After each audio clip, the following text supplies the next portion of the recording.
Hi there, glad you're back to learn English from scratch. This is lesson 3 on the English tenses. This is going to be the most useful lesson of the whole entire course. Rules you can apply every single day. I'm Avantika Singh, I'm a BTech graduate.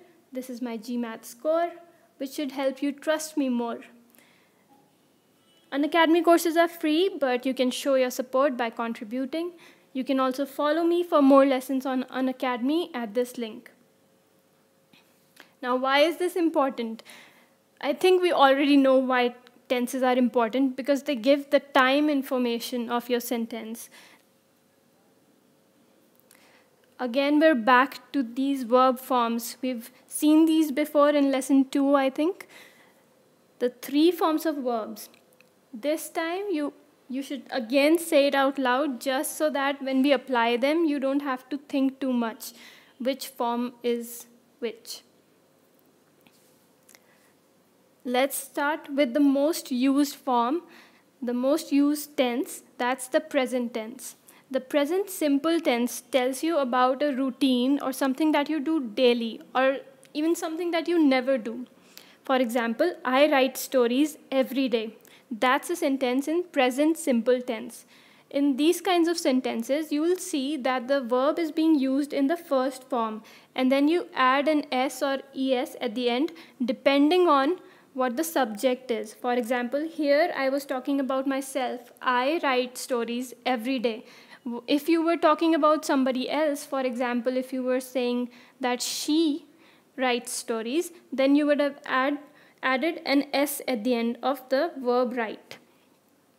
Moving on to the next tense, that's the present continuous tense.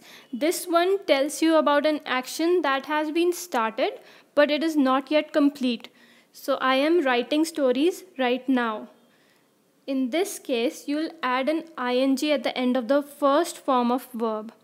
And these sentences will usually have is, am, or are. Next on, we have the present perfect tense. This one tells you about an action that was done in the past, and now you're seeing the result of that action. For example, I have written all of the stories. So that means the stories are now ready because I have already written them in the past, and the result is that the stories are now ready. Then you have the present perfect continuous tense. This tense is actually just a combination of these two. So if you'll see the format and you'll compare it with these two, you'll see that the first form of verb and the ing part comes from the present continuous tense. And you're borrowing the has or have format from the present perfect tense. An example of this tense would be the sentence, I have been writing stories for 2 hours. Generally, you'll also give a duration in the perfect continuous tense.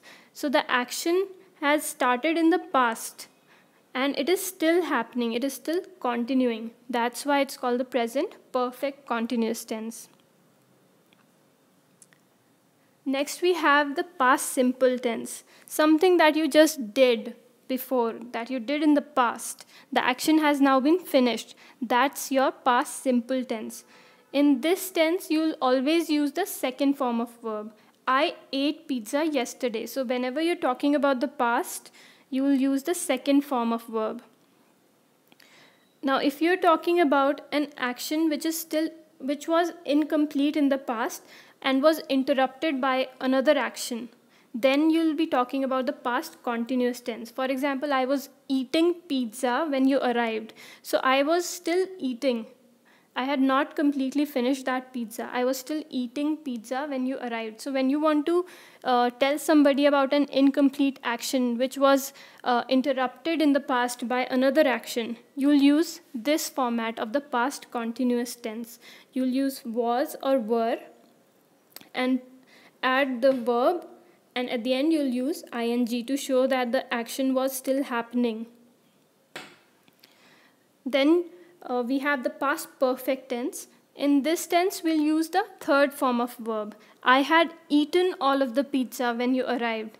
Again, we have two actions happening. The first one was completed the second action happened, sorry. So I had eaten all of the pizza when you arrived. I had already finished the pizza, so my first action had already been completed. That's the past perfect tense. Now again we'll combine these two into the past perfect continuous tense. I had been eating pizza for 2 hours when you arrived. The first action was completed when the second action happened. I had been eating pizza for 2 hours when you arrived.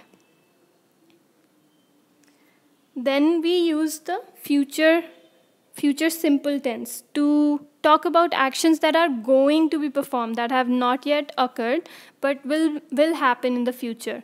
In this case, you'll add a will or shall to the sentence, and then you'll use the first form of verb. For example, I will go there tomorrow.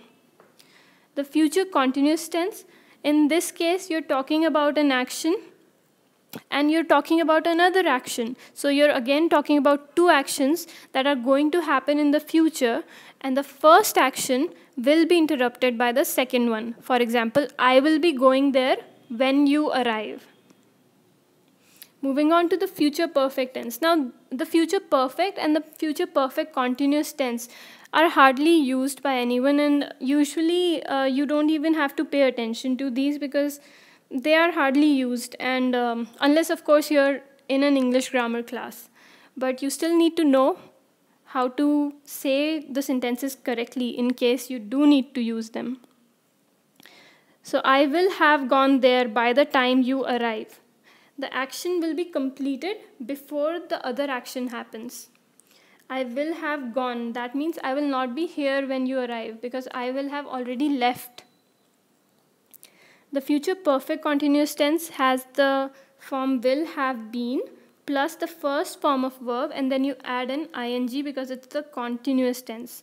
So the future action will be continuing, and then you add a duration. You generally do add a duration, and then there's the second action. I will have been gone for 2 hours when you arrive.